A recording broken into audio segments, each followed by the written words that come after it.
又延期了。石垣岛的直航渡轮，就像我之前影片说的，这次要延到2026年的1月，但整体看来不是很乐观。最近石垣市因为这条渡轮航线引发许多争议，石垣市官方认为这条航线可以把农产或水产品卖到台湾，吸引观光客，替经济找出路。但反对者认为这样会冲击大型邮轮观光产业，而这项政策推动的时间点发生了石垣市长遭市议会提出不信任案，全面重选。还好8月结果出炉，市长又重新当选，否则到这边就 GG 了。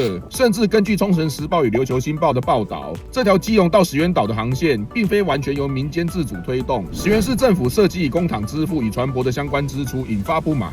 目前已有市民团体提起著名诉讼，质疑市府动用公款支出船只相关费用是否合法。截至目前为止，相关诉讼尚未出现最终判决结果，案件仍在司法程序中。这些不确定因素加上天气、海象、淡季等等，所以1月底真的会如期开航吗？至少现在看来难啊。